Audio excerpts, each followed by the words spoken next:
Oh,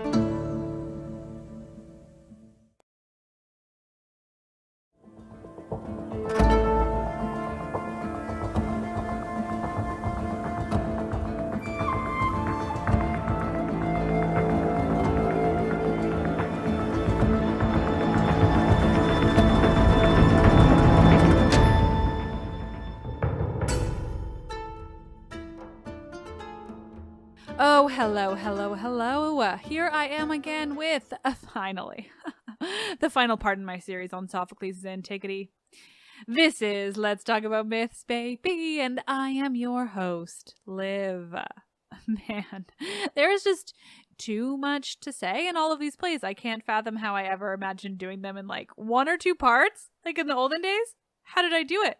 Did I just ignore it all? Who was I? The lines are too good. There's so much depth and background and insights that make the plays better. It's impossible to leave things out.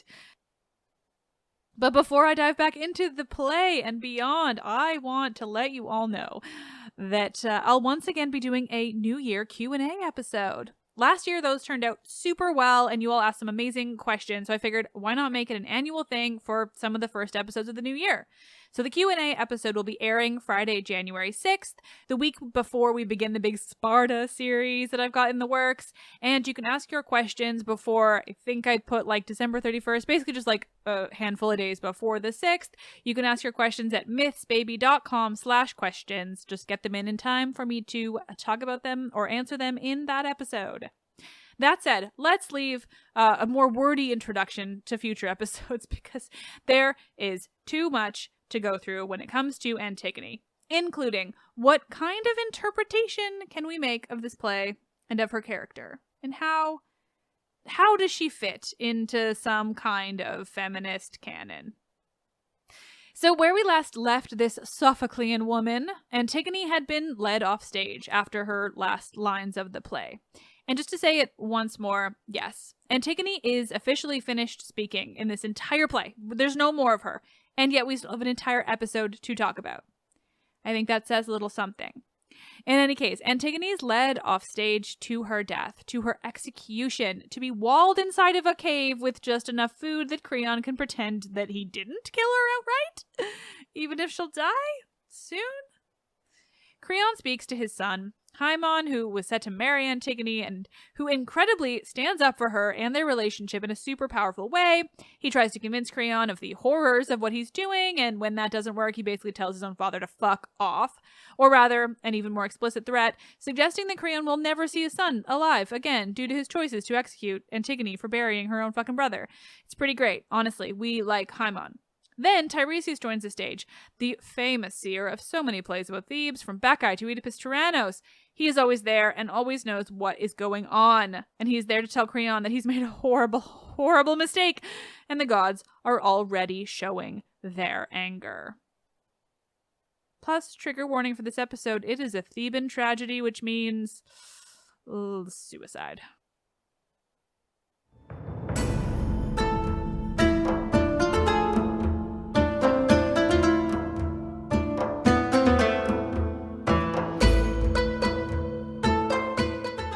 This is episode 191, Thebes, the City of Tragedy, Sophocles' Antigone, Part 4.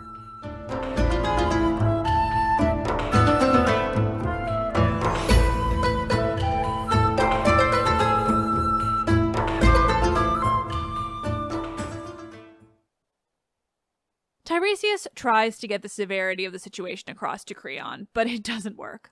Creon basically acknowledges it and says that he doesn't care, that he wouldn't even let Zeus's own eagles come to earth and seize the body of Polynices. He's gone so far beyond reason and rationality here, he's just completely stuck in his own decision and his anger at being emasculated by this woman.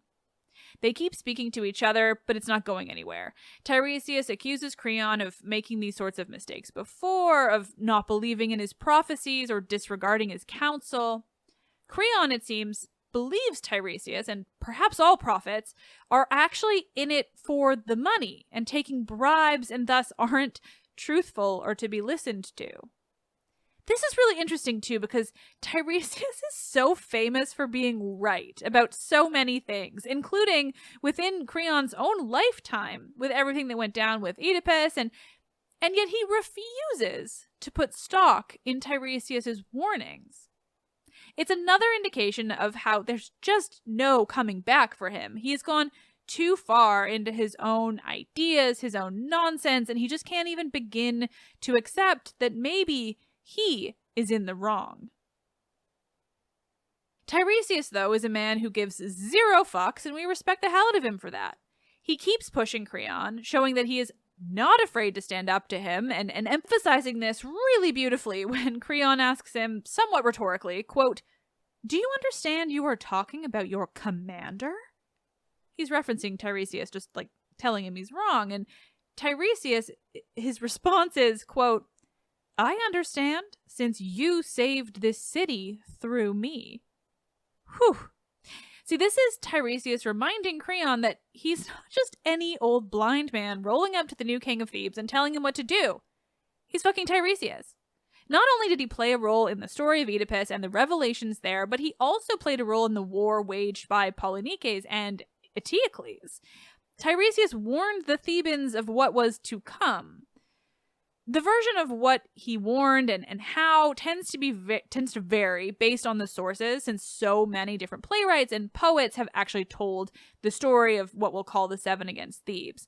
But regardless of the details of how it transpired with Tiresias, he's not new here. His prophecies have helped Thebes so many times, and Creon specifically. They helped Creon gain the power that he is now wielding. And Creon is standing against him. It's just this endless evidence that Creon is no longer seeing sense or logic. Tiresias isn't fucking around anymore, so at this point he tells Creon plainly, "Because of your decisions, it won't be long until you'll have to deal with the corpse of your own kin."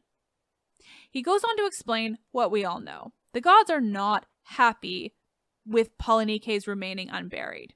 They are on Antigone's side. It is the right thing to do to give this man a proper burial.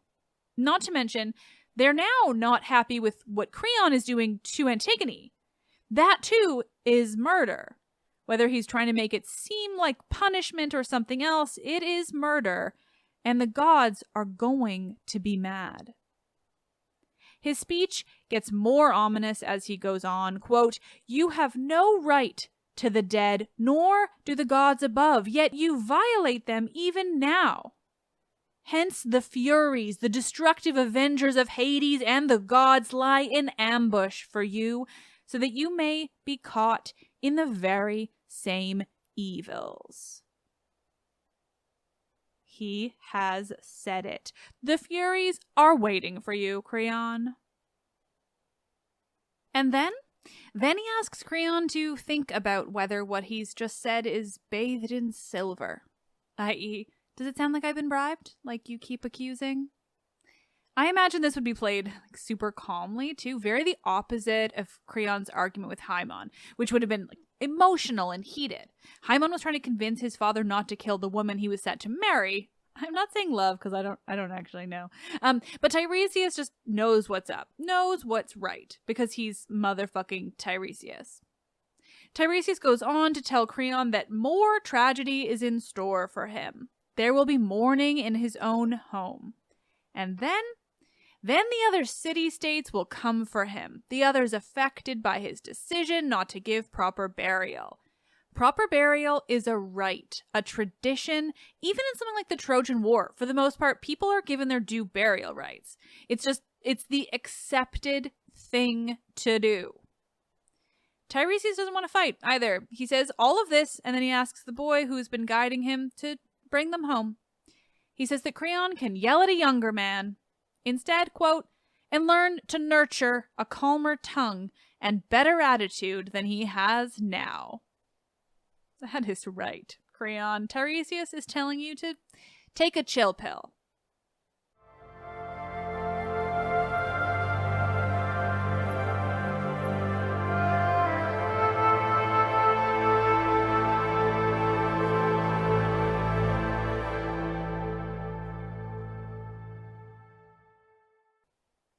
With Tiresias having left the stage after this, his only time to shine, to just throw out this prophecy, tell Creon he's being an absolute tool, is fucking everything up, and then just mic drops and leaves.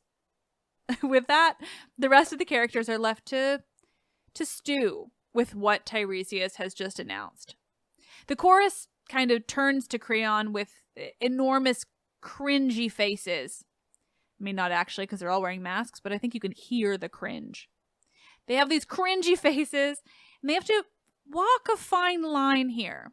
They've been sympathetic to Antigone before, minorly, at least when Creon was around, but now they still have to keep Creon happy as much as possible. He holds all the power. But at the same time, they're like, I mean, we know Tiresias has always been right in the past, and he's saying some pretty dark shit about not only Creon and the fate of his family, but also Thebes. Like, this isn't going to go well. So they turn to Creon and say, well, Tiresias just left us with a lot of bad news. And then they, very diplomatically, remind Creon what he already knows. Tiresias is always right. And fortunately for them, Creon agrees. He says essentially, yeah, I know. But he's wrestling with the fact that he knows Tiresias is right, but he also cannot bring himself to admit that he is therefore wrong. Creon does love to rock his toxic masculinity just right there in the open for everyone to see. But eventually Creon does relent a bit. He asks the chorus to tell him what to do. And that in itself is pretty refreshing. And the chorus doesn't beat around the bush. They tell him, quote, take the girl up from her rocky cave and make a grave for the one lying dead. Basically, dude, do what everyone has been telling you to do this whole time. The thing you refused to do because you're a stubborn asshole who became so obsessed with his own worth and power that you lost the ability to see sense and rationale and make any decent choices. Get Antigone out of that cave before it's too late and then bury Polynices. It's what everyone, the gods included, want you to do. Creon hums and haws over this a little bit. It's not easy for him to admit that not only is he very, very wrong, but he's fucked up literally everything with his bad decisions. He has to get there on his own time, though. Unfortunately, it does only take a couple of lines exchanged between the chorus of Theban elders and Creon before he admits defeat and announces that, okay, he's gonna go to the cave where he's had Antigone walled away. He's gonna personally free her as a means of absolving himself, and then he's gonna finally have the poor corpse of Polynices buried.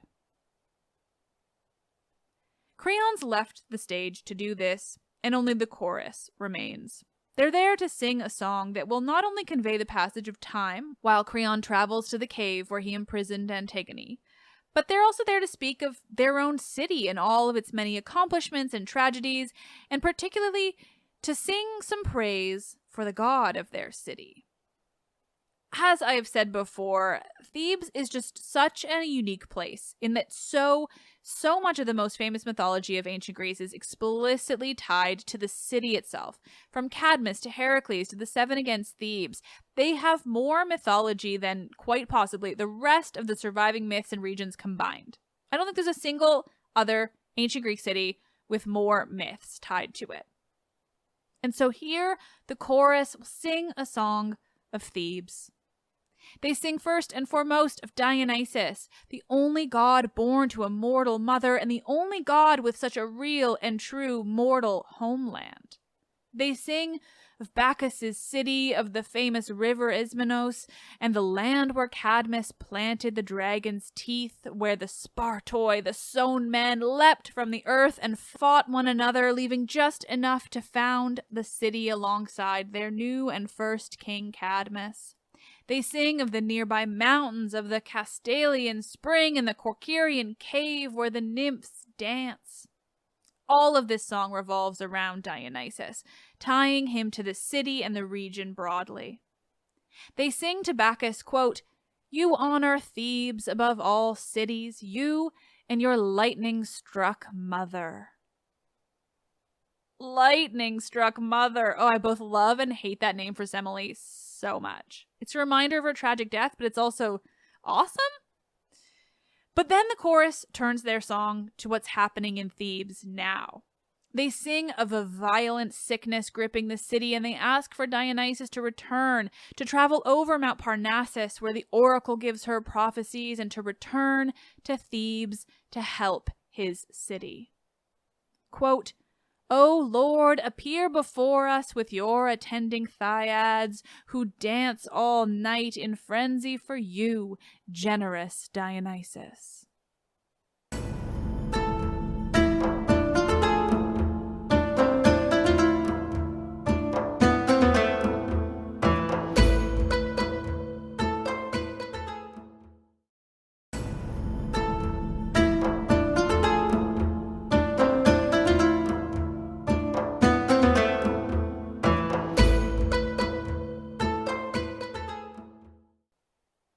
A messenger arrives on the stage. He speaks of the house of Cadmus and Amphion, the founders of Thebes, greeting the chorus. Then he speaks of luck, the lucky and the unlucky, how no one can predict the present. He speaks of Creon, how he was respected when he chose to take over the kingship of Thebes after the death of Eteocles. He speaks of how Creon saved Thebes, how he steered it straight, how he had noble children to continue the line.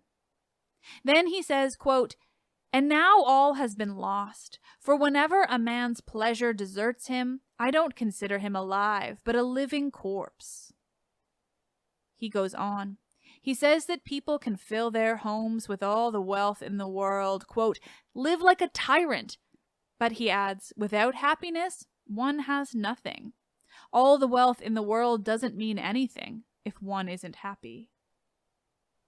At this, the chorus asks him what news he has about their king. The messenger says, quote, "They are dead, and the living are guilty of their death." Who is dead and who is the murderer? The chorus asks him. He tells them that Haemon, the king's own son, is the one who is dead, and at his own hand. And at this, the chorus calls out to Tiresias, saying that he was right after all. And with that said, another new character joins the stage, Creon's wife, Eurydice. And no, not that Eurydice, just another woman named Eurydice. Creon's wife, Haemon's mother, and the new queen of Thebes, Eurydice. She tells the messenger and the chorus that she was just heading outside to worship Athena. She was going about her day and worshipping the goddess when she heard their words about her son. So she asks that the messenger repeat himself. Is it really true? The messenger tells her. He was there, he says, so he's able to share the whole of what happened. He explains that he's going to be blunt. What is the point of lying or sugarcoating what happened? He would only be exposed for it later when the truth came out. He tells her that he was with Creon, guiding him to where Polynices' body lay, still unburied.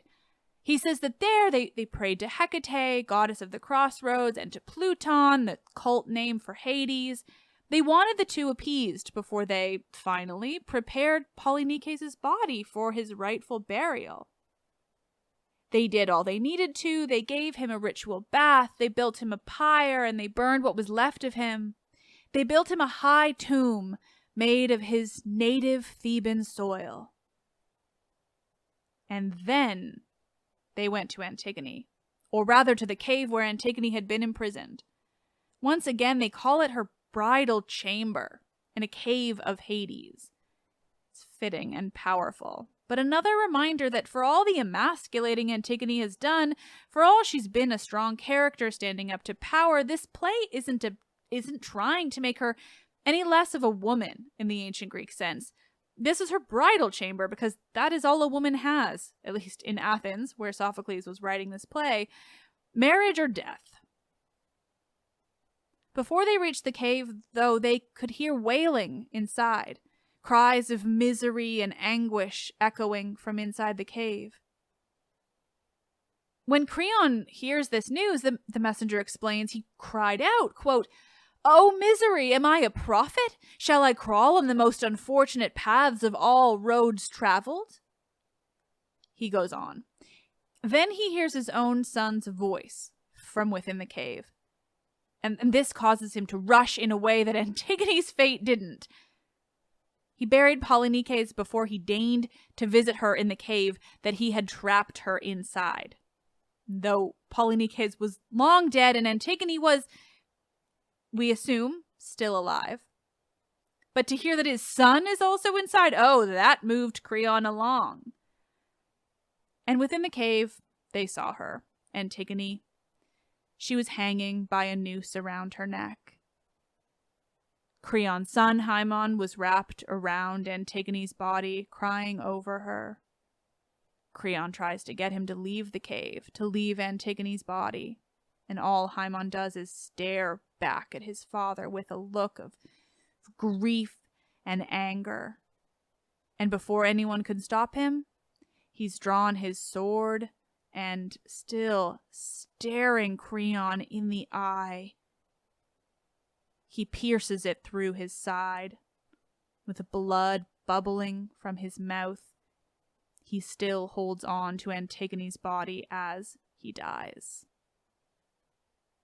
The messenger's final lines as he tells the chorus and Haemon's mother, Eurydice, this story are, quote, "He lies corpse upon corpse, receiving marriage rites at last, poor man, in Hades' house, revealing to humankind how ill counsel is by far the greatest evil for man." And with this, Eurydice leaves. The chorus mentions this, how she leaves without speaking a word. The messenger hopes it's good, that she'll do her mourning in her home instead of publicly. The chorus, though, sees it as an omen for much worse. But before they can dwell too much on what it is that Eurydice has gone to do, though I imagine you might be able to take a guess, Creon returns to the stage. He's lamenting, of course, his own decisions, his stubbornness, and then he says, in this Diane Rayor translation, quote, "Oh, child, so new to life, new to death, oh woe, you died, not sent from life by your doing, but by my bad counsel." And now this line made me wonder. When he says child, is he referring to his own child, Haemon, or to his niece, Antigone, or to both? One would think Antigone might get some kind of mention. The play is named for her after all, and she's the one who was right all along. But no, I've referenced 3 other translations, and both clarify here. It's not just child, it's son. Now, it's possible that Rayor is picking up something in ambiguity in the Greek here, and I would love to know. I went to look at the Greek itself, and it does seem to be at least a masculine word, but still. It's fascinating. Still, I think it's safe to say that Creon is speaking of his son here. He has little care for Antigone's death, except that it caused his son's death, too. There is no mention of Antigone. Creon speaks now of learning his lesson, of how his grief is overwhelming. I'm not going to focus on it because, frankly, this play is already too much about Creon for a play called Antigone, and even in her death, we are not talking about Antigone. No one talks about Antigone. We're talking about Haemon and Creon's grief. A feminist play indeed. Still, now the messenger returns, and he's got more bad news. He tells Creon that his wife, Eurydice, is dead inside the house. She, too, has killed herself. And with this, we get more of Creon's grief, more of his woe, his complaints about his own decisions, about himself. It's still fully about Creon. For Eurydice's sake, we can speak of her. She's just lost both her sons over the course of a short while. Her other son, who's named Megarius in this version, was killed during the war, and now Haemon. The messenger tells Creon that, quote, "She cursed your evil actions as child murderer." There is more of Creon's grief and more of his wailings, his laments. I'm pretty over him, though. I'm sick of his bullshit decisions that led to horrifying tragedies, all because a man couldn't control himself, couldn't check his emotions. This man was too emotional to be a leader. Too full of wrath and toxic masculinity, and I'm just over Creon. Which is fine, because after a handful more lines lamenting his wife's death and his son's death, and absolutely not a single fucking mention about Antigone's death or how that's all his fault too, he leaves the stage. And the chorus speaks the last lines of the play. Quote, "By far, good sense is the first principle of happiness. One must not disrespect what belongs to the gods. Great blows punish great boasting by arrogant men, and teach good sense in old age." Antigone is never mentioned again. Her death in that cave is only mentioned in how it relates to Hymon's death. She becomes a footnote in a play named for her. Let's be honest. This is a play about standing up to power. It is not a play about a woman. And 2,500 years later, people call it feminist.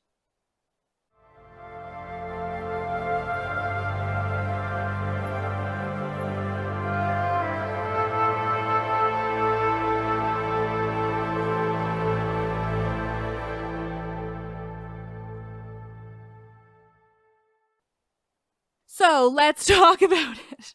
So Sophocles' play Antigone ends like that. But I'm not done. There's so much to say about this play. Okay, I would love to hear if there's some glaring interpretation of Antigone that I am missing. Like, I understand her role in speaking truth to power, in standing up for what she believed was right in the face of Creon's threats and punishment. Like, obviously that in itself is a powerful statement. But I think that so much of the rest of her character is about making herself into a martyr, and then she's just gone. Like, it becomes about complaining about her fate, about how horrible she's had it, rather than about the family that she chose to honor in the first place. She becomes whiny. She becomes much more the typical woman of Greek tragedy, only concerned with herself. As a play and a character within that play, Antigone is one of the most famous, and certainly one that's so often claimed to be some kind of proto-feminist icon. A strong woman in myth where so few existed. A strong woman standing up to a man. But honestly, beyond what I've said about the obvious aspects of her actions, and I mean, sure, the explicit emasculation going on, like, I just don't see it. It seems to me that Sophocles is creating a woman who's like a man. Not a strong woman for the sake of being a strong woman. She's just like a man.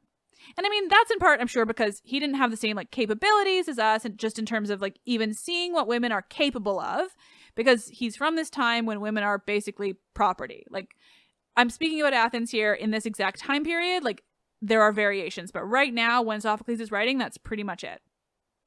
So maybe he just can't imagine a woman who's strong for being a woman rather than strong because she's co-opting these masculine roles, because she's, like, explicitly emasculating a man.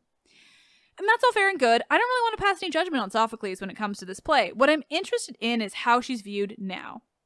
From what I've gathered, there are an awful lot of typically older white men who want to feel good about their taste in Greek literature, to feel like they're good feminists or respect women, specifically because they advocate for Antigone being taught or performed or whatever. Basically using this play as a means of feeling good about oneself when it comes to the rights and treatment of women.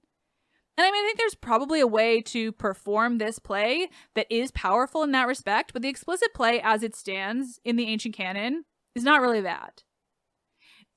The play is amazing, let me say that clearly.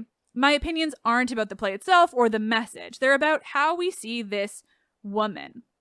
Antigone isn't inherently feminist just because she's a woman taking on a man's role. It feels regressive. That would just be taking away her femininity in favor of men, and certainly does nothing for anything resembling equality. She isn't respected for being a woman in this case. She's respected for emasculating Creon and taking on a more masculine role. It doesn't feel like feminism to me. It doesn't feel empowering. And again, maybe it was back then, but I don't think that means it's explicitly feminist now. It's a great play about a pretty strong woman. Score. You can perform it amazingly right now. But the play as it stands, she becomes whiny and weak and a full-blown martyr when things don't go her way. She pushes her sister away even when she wants to help because she has to feel like she's the one doing the right thing alone. Not to mention the fact that she's finished all her speaking lines before line 1000 out of a play with just under 1,400 lines. Creon speaks twice as much as her, and then Hymon's death is announced officially, with Antigone's death just like a smaller part of the story of what happened to him. Like, it's a side note. It's like, ultimately, it's not even about her. Like, this play is about Antigone to the extent that she is a foil for Creon and the eponymous character. But more than Antigone, it's about Creon descending into tyranny and what that means for Greek city-state and his family. That's what was more relevant to Sophocles anyway. Like, that's what he was interested in looking at. And it's a good play for that. It's not a good play for feminism. Remember the line by Creon, quote, "Now I'm no man and she's the man." I think that alone makes the point I'm trying to convey. Like, Antigone simply takes on the role of a man explicitly. And he says later, quote, "Better felled by a man, if need be, than called weaker than women." Like, I know Creon is the bad guy, but he's still emphasizing the overall issue here. She isn't being seen as a strong woman. She's being seen as a woman usurping a man. There's a huge difference. She takes manhood away from Creon, and while that's kind of refreshing and, like, nice, I don't mind it, I don't think it does a lot for a feminist cause. If a woman is just becoming less of a woman in order to become stronger in the world, that's just a different flavor of misogyny, because it suggests that women have to be less womanly, less feminism if they're going to be strong. Antigone just becomes a man, and gods know that's not what most women want. We just want a legitimately equal world. It's just been so interesting to me reading how people write about Antigone, reading the way men talk about it online. Even just like when I briefly posted about it on Twitter, there were only men praising that play, at least from what I experienced. Like, let alone, and I'm not talking about listeners, by the way, I'm talking about like people in the world of classics, academia, and beyond. Yeah. Let alone that there's this new-ish classics journal that takes her name and is a pretty conservative mess. It's named Antigone, and that's just something. It's saying something, you know? In the bonus, so a friend of mine and past guest on the show, Avon McMaster, wrote about whether Antigone passes the Bechdel test. And while both she and I would argue that it doesn't, though there are a lot of men who argued with her that it does. Seems like mostly men, if not only. So here's the deal. If you don't know, the Bechdel test has become a really like broad concept and has lots of history, but the basics are that something passes the test if two named women in a piece of art, movies, TV, literature, play, whatever. If two named women have a conversation with each other that doesn't revolve around a man, like talking about a man. Now, the implication is that they'd be talking about the man in terms of romance or relationship broadly, but the basics are they just have to talk about a man. Antigone and Ismene are the two women in this play named who talk to each other in a sea of men. And while they do speak to each other, they talk about Polynices and Creon. They talk about power as it relates to Polynices and Creon, but they talk about Polynices and Creon. They're not talking about a romantic relationship, fine, and they're talking about power, but they're also just not talking about anything other than a man. I'm sure I'm just rambling now, but covering this play really opened my eyes, like, not only to how it might have been viewed in the ancient world, but how it's treated now. And I mean, it's very good, but I do think that if we're looking for a play that actually exemplifies like a complex woman character, there are an awful lot of Euripides plays that we can look to, or even just like Sophocles' Trachiniae, the story of Dianera and Heracles that I told you earlier this year. I will take a Dianera over an Antigone when it comes to strong women. A whole lot less complaining and martyrdom in the former. I wanted to make sure I spent a decent amount of time talking about this issue because so often Antigone is treated like one of the best, most important plays from ancient Greece. Like, if you only read one, read this. Like, it's weird. Really, really often it's at the top of every single list. And the list is typically made by men. I think that by raising up Antigone as this kind of pillar of not only Greek tragedy, but also womanhood and depictions of women in the ancient world, like, by doing that, we're legitimizing everything it contains as a kind of feminism, when, at least from where I'm sitting, it definitely is not feminism. And frankly, while Antigone is an amazing play, and it's interesting, and the themes of standing up to power are important, that is the theme of the play. It's about speaking truth to power, doing what's right, standing up to tyrants. It's not about a woman doing that. It just happens that Antigone is, in fact, a woman. And obviously it has greater implications that she is a woman. Like, that's something that Sophocles is intentionally playing with, but it is not the point of the play, you know? And so I found this article about feminism and Antigone. It's actually just from this past January of this year, so it's super recent. I'll admit I did not read all of it because what I read, it makes some good points about Antigone and the broad idea of feminism, But it bases everything off this flawed idea that just because Antigone explicitly takes on manly qualities that equals feminism. And just, no. But if you're curious, I've linked to it in this episode's description. And surprise, surprise, it was written by a man. There's also a lot of describing Antigone as headstrong. I don't know if it's just me, but that word, it screams a false sense of feminism and understanding of the issues at hand. That's for sure. I do also want to say, though, and this is sort of something that came up because I just recorded part 3 before recording this, so this is unscripted and we're going to see how it goes, but I do think also, like, seeing Antigone as a figure who stands up to tyranny and to power, particularly right now, is really powerful when we're looking at what's happening in Iran. And somehow, to me, like, that loops in the women aspect in a way that, like, Sophocles doesn't, but I think we can now, if that makes any sense. Like, I was reading the script for part 3 and thinking about that, and it just, like, was screaming at me this idea of Antigone in that case as women standing up to tyrants, but also to, like, misogyny inherent in that tyranny, which is obviously what is happening in Iran. Of course, it's more than just women. It's just, like, Iranians broadly fucking kick ass. Like, this, it's amazing. But it was interesting to me seeing it in that respect. And I don't want to take away from that by saying that Antigone isn't feminist. It's just, like, I think you have to see it in different ways. But in terms of, like, exactly what is in the play as it stands, I don't think it's feminist.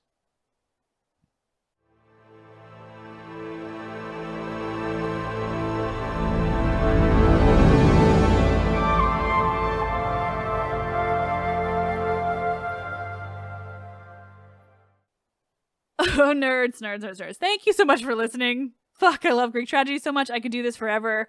But this one really, especially in this episode, was really quite unique.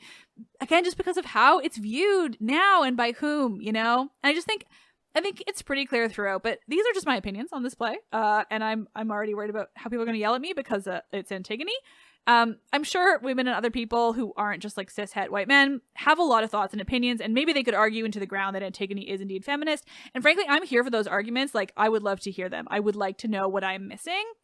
What I found interesting was simply what I came across at the time of writing this. And frankly, I didn't seek it out. I just wanted to cover this play like I always do, which is just as it stands in the ancient world. But in this case, it was a couple of replies to tweets and then things that spawned from that led me to be just, like, totally fascinated by this whole situation and want to actually talk about how I see the play in terms of feminism. And again, like, Antigone herself, awesome. Ismene, deeply awesome. This play is great. I just think straight white dudes pat themselves on the back a bit too much when it comes to calling it feminist and, like, loving it more than any other. It's like it makes them seem like they're good allies or something. I don't know. Get some new material. Find something that actually represents some form of equality rather than just a woman usurping a man's role and being killed for it. And then them not caring one lick about her death in the play. It's like it stops mattering the second she leaves the stage, and that is fucking wild. Anyway, I've clearly said enough about this, so as always, let me finish on a 5-star review by one of you awesome listeners. It's actually an unintentionally perfect review. I didn't think about it until as I'm saying these words out loud. Please consider leaving me a review, a 5-star, because I love them and they make me happy. And also a guy recently left me 1 star because he listened to, like, some of the earliest episodes of the show and decided I didn't know what I was talking about. And he definitely didn't take into account that, like, I've been doing this for 5 years and I don't know, maybe I've gotten better. This awesome 5-star review is from the user CritCutItScam. I don't know. In the UK. And I've actually cut some of it because it was super long. I loved reading it. It was so good, but I won't have you all listen to the whole thing. Intersectionally wonderful ancient mythology. I have about 5 podcasts I've ever kept up to date with and consistent with, and this is my top one. It takes a lot to get my ADHD and dyslexic brain to pay attention and process auditory information, and the Storytelling and Myths baby is perfect for that. I am massively appreciative that on the specialist topics, Liv has a hugely diverse range of guests to help inform the topic, rather than ignoring or trying to represent one group's narrative. I love listening to the growth of her research skills and the ways in which she's learning to be an excellent ally. Don't worry, the HP references are addressed later on in a refreshing acknowledgement of personal growth. Easy listening, great guests, feminist and intersectional critical thinking, academic input, conversational tone, LGBTQIA and queer concepts, and wonderful accessibility. I hope the SEO puts this podcast on the radar of the people who will love it. Thank you. That was really lovely. And it means a lot when I get that kind of recognition. I'm trying to be the best I possibly can. Things grow and change, and podcasts are really weird because the oldest stuff still lives on forever and people treat it like it's brand new. And sometimes it's difficult. Let's Talk About Myths Baby is written and produced by me, Liv Albert. Michaela Smith is the Hermes to my Olympians. She handles so many podcast-related things, from running the YouTube to creating promotional images and videos to editing and research. Whew! Stephanie Foley works to transcribe the podcast for YouTube captions and accessibility. The podcast is hosted and monetized by Acast. Help me continue bringing you the world of Greek myth and the ancient Mediterranean by becoming a patron, where you'll get bonus episodes and more. Visit patreon.com/mythsbaby or click the link in this episode's description. Thank you all for being here. You are super cool and nerdy, and who doesn't love super cool nerdy nerds? I am Liv, and I love this shit.